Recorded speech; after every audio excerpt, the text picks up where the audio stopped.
and not nearly as redacted as some thought it may be. There are 38 pages, as I say. It talks a little bit about the introduction and agent background. I'm going through, you can see right here that this explains, and I have not had a chance to look at this because the site was crashing and this just came down, but we can see a little bit about why and I want to read the probable cause section right here. This is the reasoning that the judge signed off on the search warrant.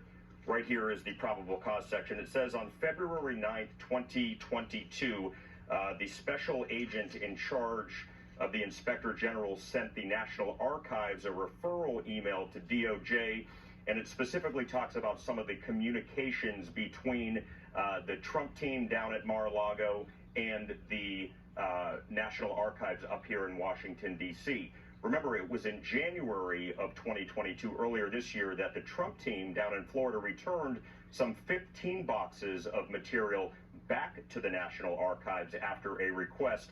So I'm going to go through this document. Please subscribe, make some notes. I'll come back when I have a little bit more. But I just kind of want to show everybody that there are pages that are redacted, that have big chunks of redaction, as we expected.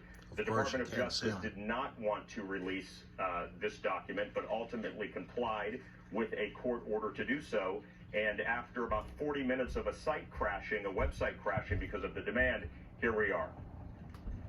Let's bring in Martha McCallum, anchor of the story. Thanks for watching. I hope you subscribe. Hi, Kelly. We're still waiting Thanks for the new this complete Patriots. document. As David said, it's 38 pages. We got God about bless. 14 of the pages early on, which were sort of the background foundation from the Department of Justice in terms of what the United States' interest is in keeping some of this under wraps, all the to BS. protect witnesses, to protect law enforcement, and to protect the ongoing investigation.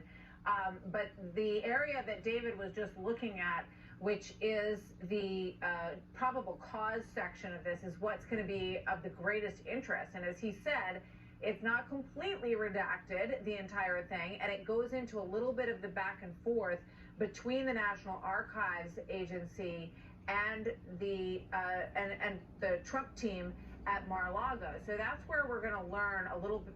Hopefully we'll be able to fill in some of the pieces about why they felt it was so necessary to do a raid in the early morning dawn hours of August the 8th, because they're trying to suppress Donald Trump. What we need to substantiate is that there was no other way to get these documents back, that they had tried everything that they could, that they were concerned that they weren't being, that it wasn't being shared to the extent that they needed it in order to have